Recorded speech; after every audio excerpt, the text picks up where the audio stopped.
Quiero empezar trayendo a sus mentes la historia que encontramos en 2 de Reyes 6. Si no la han escuchado, lo pueden leer en sus casas, pero básicamente allí vemos a Eliseo, quien está rodeado por el ejército sirio. Sucede que Eliseo, como profeta de Dios, revelaba al rey de Israel cosas que solamente Dios podía saber. Y el rey sirio estaba enfrentando derrotas. Cuando el rey sirio sabe que es por causa de este profeta Eliseo que está enfrentando pérdidas, envía a su ejército para capturarlo y matarlo. Y ellos se van de noche, rodean la ciudad de Dotán, en la cual estaba Eliseo, y al amanecer Eliseo se levanta y con su criado, y la historia se centra un poco en el criado de Eliseo ve a la ciudad rodeada y tiene temor. Pues que no, con un ejército rodeado, dice literalmente la escritura que estaba rodeado de carros y caballos. Pero Eliseo le dice a su criado, no temas porque más son los que están con nosotros que los que están con ellos. Y el criado mira alrededor y solo ve a Eliseo. Eliseo veía una realidad espiritual que era invisible para su criado. Y este es uno de los pasajes, historias bastante sorprendentes. La respuesta de Eliseo es un contraste total a la actitud del siervo basado en lo que Eliseo puede ver y el criado no puede ver. Eliseo ora para que Dios abra los ojos de su siervo y la respuesta de Dios es instantánea. El criado entonces ve que el monte en el que están está lleno de caballos y carros de fuego. Alrededor de Eliseo, un ejército celestial estaba alrededor de ellos y a eso era que se refería Eliseo. Y esto cambia la perspectiva del criado y ahora se asombra y tiene seguridad al ver esto. Y Eliseo y su siervo, al punto que quiero llevar sus mentes, hermanos, es que Eliseo y su siervo vieron lo que los ojos naturales no pueden ver de manera natural. Y hay veces en las que Dios ha permitido que ciertas personas vean ciertas realidades espirituales. Algo similar, no igual, quizás menos sorprendente a los ojos humanos, sucedió en la antigua ciudad de Antioquía, en el texto que vamos a leer. Esta iglesia, al ser impactada por el poder de Dios, llegó a mostrar y a hacer visible lo que ante cualquier ojo humano no es visible, la mano y la gracia de Dios.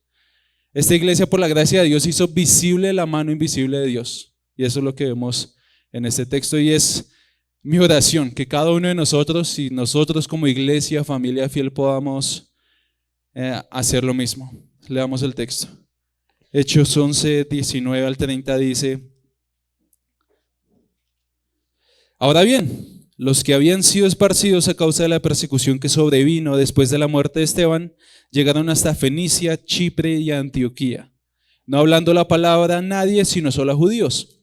Pero había algunos de ellos, hombres de Chipre y de Cirene, los cuales al llegar a Antioquía hablaban también a los griegos predicando el evangelio del Señor Jesús. Y Lucas dice, la mano del Señor estaba con ellos y gran número que creyó se convirtió al Señor. La noticia de esto llegó a oídos de la iglesia de Jerusalén y enviaron a Bernabé a Antioquía, el cual cuando vino y vio la gracia de Dios, se regocijó y animaba a todos para que con corazón firme permanecieran fieles al Señor, porque era un hombre bueno y lleno del Espíritu Santo y de fe, y una gran multitud fue agregada al Señor. Bernabé salió rumbo a Tarso para buscar a Saulo, y cuando lo encontró lo trajo a Antioquía, y se reunieron con la iglesia por todo un año y enseñaban a las multitudes, y a los discípulos se les llamó cristianos por primera vez en Antioquía. Por aquellos días unos profetas descendieron de Jerusalén a Antioquía y levantándose uno de ellos, llamado Ágabo, daba a entender por el Espíritu Santo que ciertamente habría una gran hambre en toda la tierra. Y esto ocurrió durante el reinado del emperador Claudio. Los discípulos, conforme a lo que cada uno tenía, determinaron enviar una ayuda a los hermanos que habitaban en Judea. Y así lo hicieron, mandándola a los ancianos por mano de Bernabé y Saulo. Hermanos, hoy quiero persuadirlos de una cosa. Y creo que Lucas, al relatar esta porción de la historia del avance de la iglesia, especialmente en Antioquía, está diciéndole a las iglesias que recibieron este libro de Hechos, probablemente lo mismo que les quiero decir a ustedes hoy, hermanos. Hagamos que la mano de Dios sea visible en medio nuestro. Ese es el mensaje que creo que este texto está tratando de comunicar. Y antes de iniciar el bosquejo, quiero explicarles por qué este es el mensaje. El mensaje es: hagamos que la mano de Dios sea visible en medio nuestro. ¿De dónde sale eso? Viene de dos expresiones que Lucas presenta al describir lo que la iglesia de Antioquía hacía, y creo que ilustran esta verdad. Noten lo que dice el versículo 21.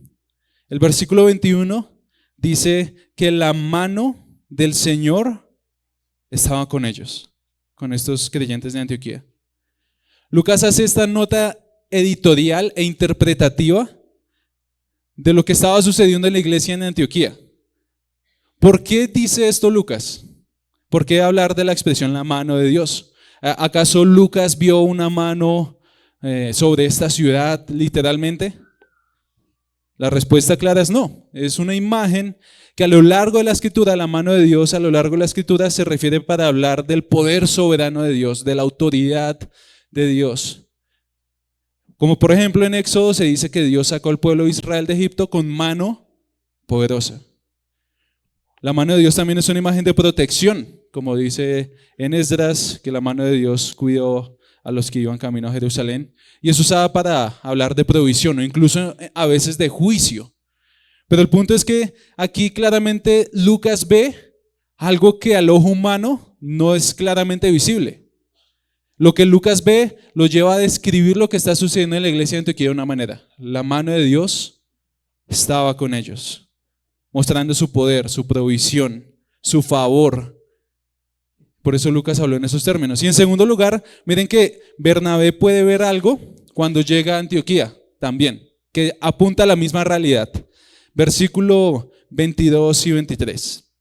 La noticia de esto llegó a oídos de la iglesia de Jerusalén y enviaron a Bernabé a Antioquía. Y cuando Bernabé llega, cuando vino, dice, vio la gracia de Dios. Hermanos, ¿es acaso posible ver la gracia de Dios de manera literal? ¿Dónde está la gracia de Dios? ¿Dónde la podemos ver? Es algo invisible en sí misma. Pero similar a lo que sucedió con Eliseo y su criado, que vieron algo invisible hecho visible, aquí Bernabé y Lucas están representando lo que sucede en la iglesia de Antioquía de la misma manera. La mano invisible de Dios, la gracia invisible de Dios se hace invisible por medio de esta iglesia. Y miren que no es por medio de algo aparentemente sobrenatural. Nosotros leemos el texto y no estamos viendo carros y de fuego y caballos celestiales que no sabemos cómo se ven. Estamos viendo una iglesia aparentemente ordinaria, una comunidad ordinaria que es impactada por el evangelio, transformada por el evangelio y hace visible la mano de Dios. Y es el mismo llamado para nosotros, hermanos. Es por eso que el mensaje es: hagamos que la mano de Dios sea visible en medio nuestro. La pregunta es: ¿cómo lo hacemos? ¿Cómo hacemos esto? El texto creo que nos presenta al menos tres verdades o tres maneras en las que la iglesia de Antioquía hizo visible la mano invisible de Dios. Por medio de una centralidad en el evangelio, de un discipulado intencional y una generosidad desinteresada. No sé si vieron que Lucas está narrando algunas escenas de lo que sucede en esta iglesia. No hay como una conexión de tiempo necesariamente, sino simplemente primero sucedió esto en Antioquía, segundo sucedió esto en Antioquía, tercero esto, cuarto esto, y es lo que nos hace ver este bosquejo, hermanos. Por eso está esta argumentación. En primer lugar, hermanos, la iglesia de Antioquía y nosotros podemos hacer visible la mano de Dios por medio de estar centrados en el evangelio, con una centralidad en el evangelio. En el texto vemos que algunos creyentes, inicia Lucas diciendo que algunos creyentes eran esparcidos a causa de la persecución de Esteban. Y algo interesante es que quien de alguna manera participó en la persecución de Esteban, aquí viene a ser un protagonista, pero ahora dentro de esa iglesia, que era Pablo. Pero algunos de esos creyentes se esparcen, van predicando el evangelio. Algunos dicen que solo predican a judíos, pero dice que algunos, cuando llegaron a Antioquía, empezaron a hablar también a los griegos, a los gentiles. Y aquí es donde vemos la formación de la primera iglesia gentil. Y esto es muy importante en Hechos. Dice el versículo 20 y 21, pero había algunos de ellos, hombres de Chipre y de Cirene, los cuales al llegar a Antioquía, hablaban también a los griegos predicando el evangelio del Señor Jesús. Y ahí es donde Lucas dice, la mano del Señor estaba con ellos. Y gran número que creyó se convirtió al Señor. Hermanos, la mano del Señor, el favor del Señor en una iglesia no se ve necesariamente cuando la iglesia hace cosas innovadoras y hay multitudes y hay cosas sobrenaturales, señales, prodigios, milagros. El favor y la mano de Dios no se ve necesariamente en eso. Lo que Lucas nos está llevando a pensar es que la mano de Dios, el favor de Dios, se ve por medio de una comunidad que está centrada en el evangelio. No se ve necesariamente en la cantidad de recursos que poseen, o en el estado socioeconómico de las personas, o en el estado de salud de las personas, de sus miembros, o lo entretenidos que eran los cultos dominicales, como se quiere hacer pensar hoy en día, ¿no? Muchos dicen, una iglesia donde está el favor de Dios, donde cuando tú entras, ahí sientes algo diferente, por la música, el humo, el auditorio mismo. No, eso no está aquí presente en la iglesia de Antioquía. Pero lo que sí está presente es que ellos estaban centrados en el evangelio. Hermanos, la mano de Dios no se ve en la capacidad que la iglesia tiene de simplemente mantener a las personas con actividades, con programas, sino en la centralidad del evangelio que resulta en conversiones genuinas, en transformación de los corazones, en familias transformadas, en pecadores siendo convertidos, pecadores siendo convencidos del evangelio. Es decir, que ellos mismos son pecadores que merecen el juicio de Dios y que solamente por medio de Jesucristo pueden tener acceso a la presencia de Dios y vivir una vida nueva. Estas personas se convencieron de eso. Y allí, dice Lucas, estaba la mano de Dios. ¿Cómo hacemos visible la mano de Dios en medio nuestro, hermanos? Hacemos que la mano de Dios sea visible en medio nuestro, su favor, su poder, su autoridad. Cuando en nuestros hogares, en nuestros tiempos de comunión, en las reuniones de la iglesia y fuera de la iglesia, buscamos promover un verdadero arrepentimiento y centralidad en Jesús. Cuando eso se pierde de cualquiera de estos contextos, hermanos, no podemos decir que la mano de Dios está allí. Sin importar el contexto, donde no está Cristo y su evangelio, no podemos decir que está el Señor realmente. Es por eso que, no sé si hay algunos aquí, si están dudando en congregarse en esta iglesia, en Familia Fiel o en otra iglesia, puede ser. Aquí no estamos persuadiéndolos de que pertenezcan a esta iglesia, pero cuando ustedes evalúan una iglesia, deben evaluar si el evangelio de Jesús es central en cada actividad y en cada reunión de esa iglesia. Es lo mismo, cuando alguien quiere, nosotros en el pacto de la iglesia, de los miembros de la membresía, nos comprometemos a buscar una iglesia que tenga el mismo espíritu centrado en el evangelio si tenemos que mudarnos. ¿Es el evangelio el mensaje que unos a otros se recuerdan constantemente en esa congregación? ¿Es el evangelio algo que la mayoría puede definir y que ha entendido y abrazado y ama? Hermanos, esto nos lleva a pensar, y aquí no quiero asumir que ninguno de nosotros está en el lugar que debería estar. Nos lleva a preguntarnos si nosotros conocemos realmente el evangelio de Jesucristo. No podemos asumir como pastores y como iglesia que todos los que estamos sentados aquí entendemos realmente el evangelio y que lo hemos abrazado, o incluso que lo amamos el evangelio.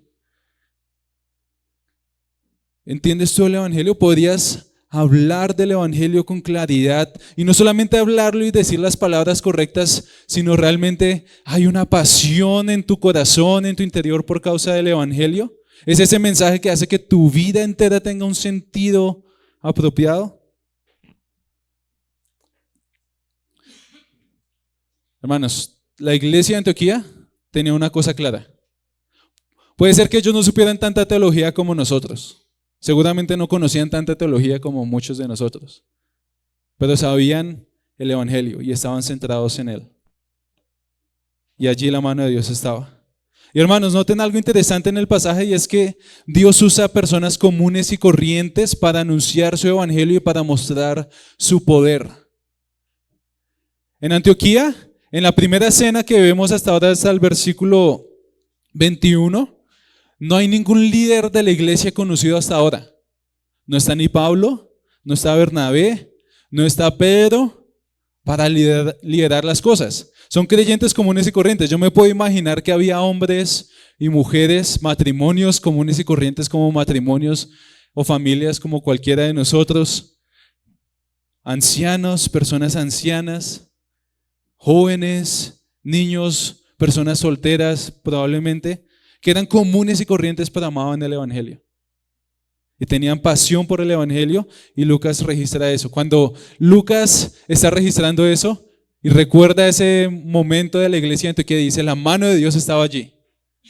Su favor estaba allí, su provisión estaba allí.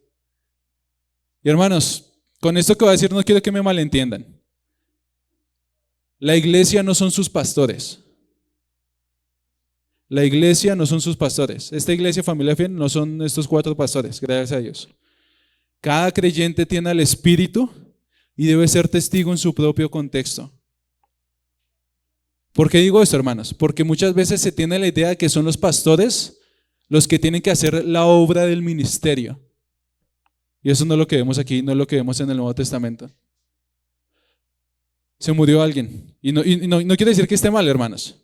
Pero ¿qué es lo primero que pensamos? Pastor Cris, Pastor Miguel, ¿puedes venir a hablar del Evangelio en este contexto? No está mal. Pero ¿por qué no pensamos? Vamos a proclamar el Evangelio. Cada uno de nosotros tenemos el poder y esa responsabilidad. O con un compañero de la universidad. Es que yo quiero que un compañero de la universidad se convierta y por eso lo traigo al grupo que se está haciendo en la iglesia. Claro, está bien, pero ¿por qué nosotros mismos no vamos y hablamos del Evangelio? Según Hechos 4 y lo que vemos en este pasaje en la primera escena, hermanos, es que la labor pastoral es capacitar a los santos para la obra del ministerio, como dice Hechos 4. Los que hacen la obra del ministerio son cada creyente, cada miembro de la iglesia. Y los creyentes anuncian y hacen la obra del ministerio. Así que, hermanos, la primera marca, la primera manera en la cual nosotros vemos que la iglesia de Antioquía hizo la mano de Dios visible en medio de ellos fue por medio de estar centrados en el Evangelio. Y es lo mismo para nosotros, hermanos. Me temo que nosotros como iglesia local podamos estar buscando muchas veces otras cosas que realmente nos emocionen. Como que hablamos tanto del Evangelio en cada grupo de comunión, aquí en la iglesia son tan insistentes, hablamos de algo que realmente me ayude a solucionar mi matrimonio, me ayude a solucionar mi estado económico. Que el Señor nos libre, hermanos, de querer pasar del Evangelio, pensando que hay algo más importante, o algo más importante que necesitamos, algo más necesario. Como decía alguien, un predicador, el Evangelio, hermanos, no es el ABC del cristianismo, es toda nuestra vida. Es por eso que cada día, cada reunión, cada tema que se habla, puede y debe estar centrado en el Evangelio. Nosotros aquí no podemos hablar de ningún tema de la vida cristiana, de la vida misma, sin que esté relacionada con el Evangelio. Que el Señor nos libre, hermanos, de desviarnos de la centralidad del Evangelio. Así que en primer lugar, nuestro llamado es hacer visible la mano de Dios en medio nuestro, por medio de una centralidad en el Evangelio. Y en segundo lugar, por medio de un discipulado intencional. Eso es lo que vemos en las segundas 2 escenas, la segunda y tercera escena de este relato. Miren que del versículo 22 al 24 se nos dice que Bernabé llega a Antioquía, es decir, la fama de lo que estaba sucediendo en Antioquía llega a Jerusalén. Y Jerusalén dice, Bernabé, Vaya y mire qué está pasando allá. Y Bernabé, muy juicioso, va, se da el viaje que no era un viaje de 1 hora, 2 horas, era un viaje quizás de un par de días caminando. Y Bernabé, cuando llega a Antioquía, se nos dice que ve la gracia de Dios. Hace varias cosas. Bernabé primero ve la gracia de Dios. Él tiene ojos para ver lo que el Señor está haciendo en medio de este pueblo. Y me pregunto si nosotros tenemos esa misma disposición, hermanos. Muchas veces algunos de nosotros somos, llamémoslo, pesimistas. No sé cuántos de ustedes se identifican de esa manera. Hay personas que son generalmente positivas, hay generalmente hermanos que son pesimistas. Yo me considero entre los pesimistas, que siempre están mirando lo que está mal en algunos casos, o está dudando de que algo pueda ser bueno. Realista, lo llaman algunos. Bernabé podemos considerar que era realista. Él estaba viendo lo que estaba pasando realmente. Él llega, ve la gracia de Dios y hace algo, se regocija. Y nosotros deberíamos hacer lo mismo, hermanos. Parte del discipulado inicia allí, en ver lo que el Señor está haciendo en la vida de alguien, por muy pequeño que sea. Regocijándonos, alegrándonos de eso. Y Bernabé dice en el versículo 23, y está el centro allí, y animaba para que con corazón firme permanecieran fieles al Señor. Eso es discipulado, hermanos. Eso es lo que nosotros llamamos discipulado. Discipulado, hermanos, no es seguir una cartilla que se llame curso de discipulado, de tantas lecciones que una vez tú lo acabas, lo cierras y ya se acabó el discipulado. Discipulado es toda una vida de ser cristiano, de ser creyente, de ser discípulo de Jesús, que consiste en básicamente lo que menciona el versículo 23 de Hechos 11, y animaba a todos a que con corazón firme permanecieran fieles al Señor. En su libro Discipular, Mark Dever define de manera simple lo que es discipular, y es básicamente lo que vemos que está haciendo Bernabé aquí. Discipular, hermanos, grábense esta definición, es muy simple. ¿Listos? Es el acto de ayudar a otros a seguir a Jesús. Es el acto de ayudar a otros a seguir a Jesús. Sencilla, ¿no? Eso es discipular, hermanos. Eso fue lo que hizo Bernabé. Cuando llegó a Antioquía, reconoce la obra de Dios, se alegra en la obra de Dios en medio de esta iglesia y hace lo necesario para ayudar que estos discípulos que ya siguen a Jesús puedan seguirme de una mejor manera a Jesús, puedan crecer en su obediencia y fidelidad al Señor. No sabemos por cuánto tiempo Bernabé hizo esto. El texto no nos presenta como esas temporadas de tiempo entre escena y escena, pero podemos imaginar que Bernabé llegó allí y se alegró de la obra del Señor, como podemos hacerlo quizás nosotros en medio nuestro, y no se quedó diciendo, listo, háganle. No, Él se involucra. Él los anima y los exhorta a algo, a permanecer fieles al Señor. Hermanos, cada vez que de manera directa o indirecta tú haces que otro hermano, tú ayudas a que otro hermano siga a Jesús de una mejor manera, de una manera más fiel, estás haciendo la mano invisible de Dios visible. Cuando como iglesia buscamos el bien espiritual de otros y que seamos fieles al Señor en cada área de nuestras vidas, estamos discipulándonos de manera intencional y estamos haciendo la mano visible de Dios. Y hermanos, esto no se limita a una actividad de un domingo. Nosotros podemos llegar a, de alguna manera parcial, discipularnos en el tiempo de comunión. Media hora, 1 hora que nos quedemos después del culto. Pero la vida de discipulado es una vida de comunidad, de hacer vida unos con otros, motivándonos a la fidelidad a nuestro Dios que nos ha salvado. Y eso se ve por medio de estrechar relaciones, hermanos. Eso es lo que decía la iglesia de Antioquía, eso fue lo que hizo Bernabé con la iglesia de Antioquía. Y aún más, nos dice que Bernabé hizo algo más. En el versículo 25-26 nos dice que Bernabé no solamente hizo eso, quizá lo hizo por un periodo de tiempo, un par de meses, no sabemos cuánto, y luego se fue a Tarso. Es decir, Bernabé estaba emocionado. va a Tarso, busca a Saulo, que es Pablo, y lo trae a Antioquía. Y luego cuando Bernabé y Pablo llegan a Antioquía, ¿qué hacen? Dice el versículo 26. Y cuando lo encontró, lo trajo a Antioquía y se reunieron con la iglesia por todo un año y enseñaban a las multitudes. Y a los discípulos se les llamó cristianos por primera vez en Antioquía. ¿Notan la intencionalidad de Bernabé y Pablo con esta iglesia? Bernabé ve la obra de Dios y quiere que estas personas sean más fieles al Señor. No se queda contento con ver, Julanito de la iglesia de Antioquía está allí con su problema matrimonial, no está glorificando, no están dando como el Señor quiere y simplemente se quedan, bueno, hay que orar por ellos y ya. No, hay una intencionalidad y claro, no podemos imaginarnos a Bernabé y a Pablo diciéndole a primeras, hermano tal de Antioquía, tú estás mal. No, hay una intencionalidad de hacer relaciones, se quedaron un año. Y eso es lo que vemos que Pablo y Bernabé y otros hacían con las iglesias, se quedaban por tiempo. En la iglesia de Éfeso dice que se quedaron 3 años. ¿Y qué es lo que buscaban durante ese tiempo?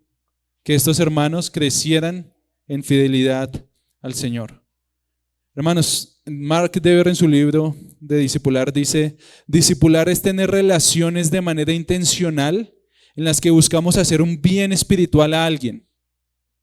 Ya sea enseñando, corrigiendo, siendo un modelo, amando, humillándonos a nosotros mismos, aconsejando o influenciando. Y él dice, cualquier persona que verdaderamente esté siguiendo a Cristo puede discipular. Y es lo mismo para cada uno de nosotros, hermanos. Si algunos de ustedes piensan, no, es que eso fue Bernabé y Pablo porque eran Bernabé y Pablo. Eso es para los líderes, no. El objetivo de discipular es ver vidas transformadas, santificadas, y es un mandato para todo cristiano en el Nuevo Testamento. En 2 de Juan 5 nos dice que nos amemos unos a otros. En 1 de Tesalonicenses 5 al 11 se nos dice que nos animemos y edifiquemos unos a otros. Y eso es para cada uno de nosotros que estamos aquí. También se nos dice que nos instruyamos unos a otros para ver madurez en Cristo. Y el autor de Hebreos nos dice que debemos considerarnos unos a otros para motivarnos al amor y a las buenas obras. Y eso el autor de Hebreos lo define como congregarse. Eso es congregarse.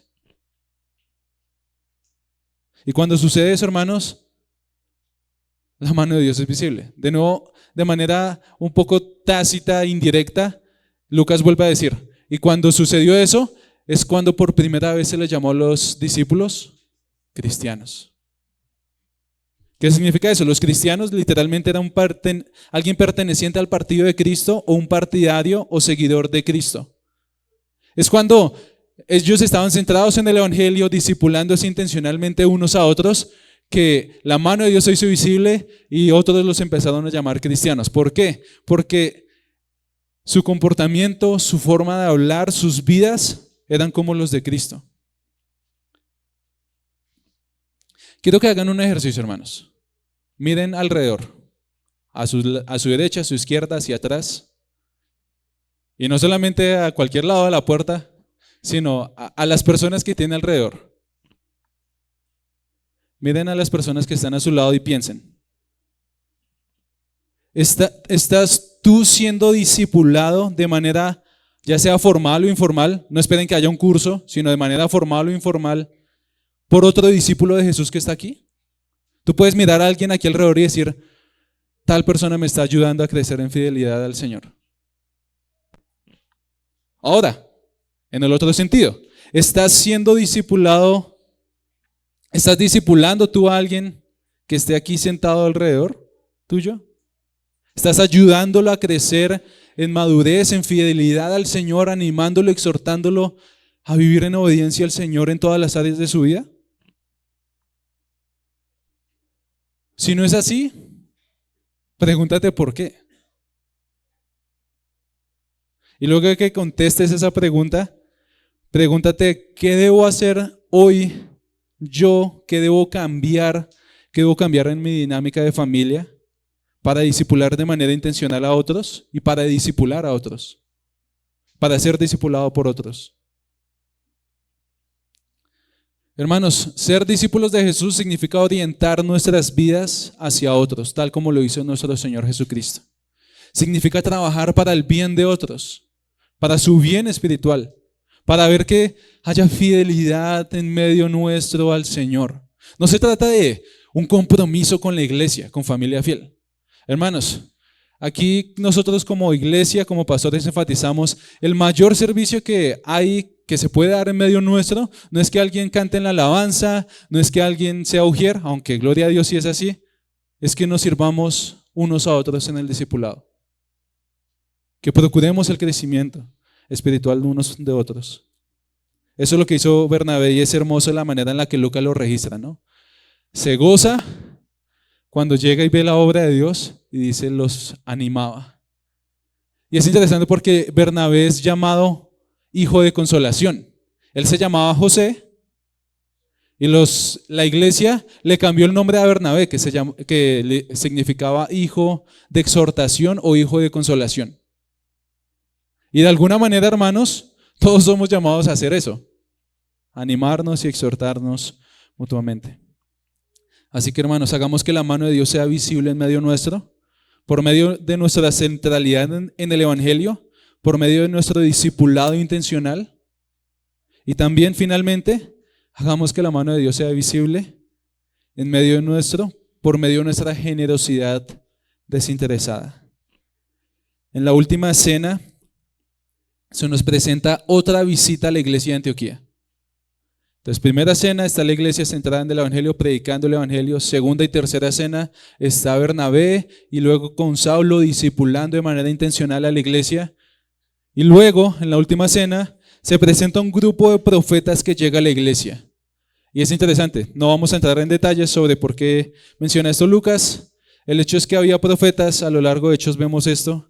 Y uno de ellos, llamado Ágabo, predice que va a haber una hambruna. Y dice que va a haber una hambruna en toda la región. Y no sé si notaron en la lectura la respuesta de la iglesia de Antioquía.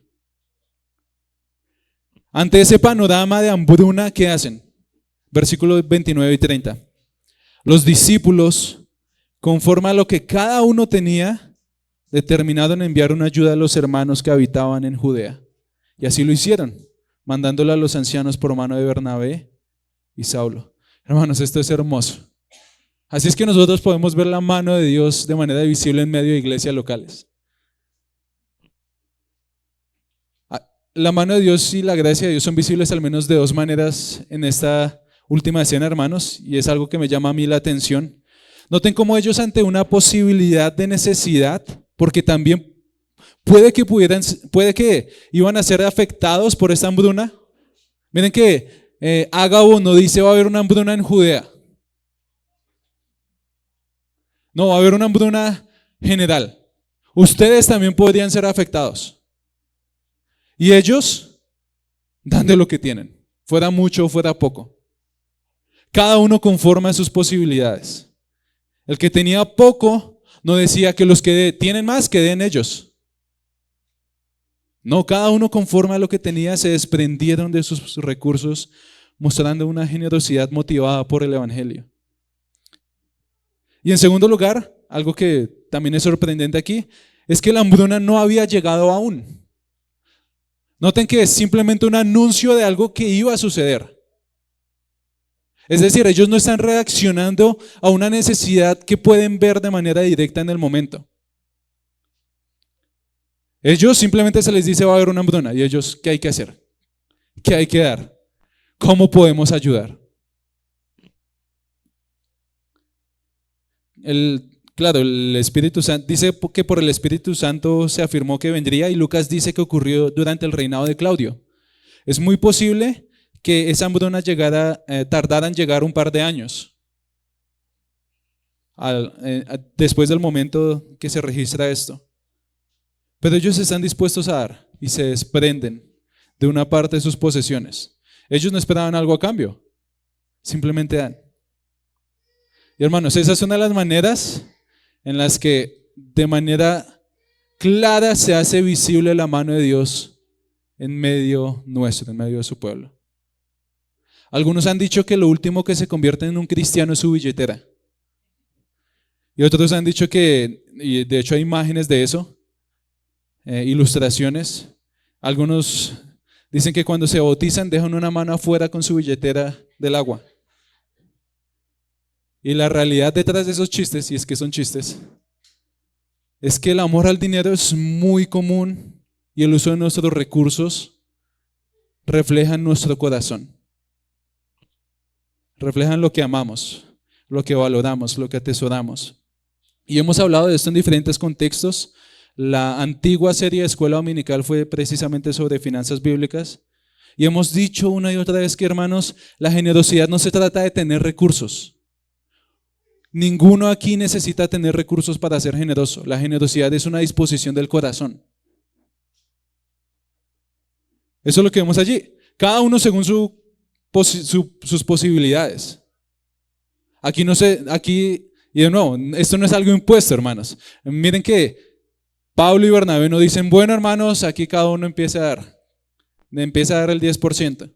No, eso es algo voluntario, algo nacido del corazón y refleja esa generosidad. Hermanos, la generosidad se trata de una disposición del corazón y se trata de no idolatrar tus posesiones o incluso tus necesidades y recordar que Dios es el dueño de todo lo que tenemos. Nosotros somos solo mayordomos, administradores de lo que el Señor nos ha dado. Y es un recordatorio y una convicción de que los hermanos en Cristo son nuestra familia.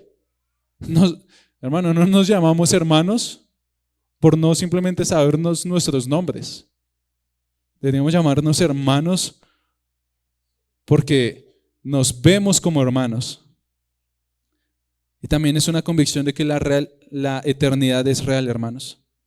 Esta generosidad se ve al preguntarnos, ¿dónde están concentrados nuestros recursos, hermanos? Ahora, de nuevo, en finanzas bíblicas vimos que debemos ser prudentes, debemos prever para el futuro, pero ¿en dónde está nuestro corazón con relación a nuestras posesiones? Cuando usamos nuestras posesiones, nuestro tiempo, nuestra energía, que tiene que ver con la generosidad, ¿qué refleja? ¿Qué es lo que más valoramos? Hermanos, ¿qué ajustes deberíamos hacer para ser más generosos con nuestras posesiones, con nuestro tiempo, con nuestros recursos, que finalmente no son nuestros sino del Señor? Así se ve la mano de Dios en medio de su pueblo. Eso es lo que Jesús dijo en Juan 13:34. Jesús dijo, en esto conocerán todos que son mis discípulos. Es decir, en esto se va a hacer visible que ustedes son mis discípulos, si se tienen amor los unos por los otros. Ahora, si alguien no cree en Jesucristo aquí, si no quiere vivir centrado en el Evangelio, en un discipulado intencional, en generosidad, incluso si creo que puede haber alguien aquí que piense, que es muy común, yo creo en Dios pero no creo en la iglesia. Lo que usted está hablando no es lo que yo he visto en las iglesias en las que yo he estado. Hermanos, eso es lamentable y triste y nosotros reconocemos que es así. Y puede ser así, hermanos. Por eso estamos predicando y animándonos a esto. Pero, amigos, si tú no crees en el Evangelio y estás colocando tus experiencias con ciertas iglesias como un obstáculo para creer en el Evangelio, el llamado del Señor es el mismo. Nosotros no justificamos eso, pero el llamado del Señor es a arrepentirte de tus pecados, de tu rebeldía al Señor, y al creer en Jesucristo unirte a esa comunidad de personas imperfectas que buscan vivir en fidelidad al Señor. Hermanos, cuando una iglesia está centrada en el Evangelio puro, tiene un discipulado intencional, motivándonos unos a otros a la fidelidad, a la obediencia en el Señor en cada área de nuestras vidas. Y cuando existe una generosidad desinteresada, la mano de Dios va a ser visible para cualquiera que tenga ojos, como sucedió con Bernabé.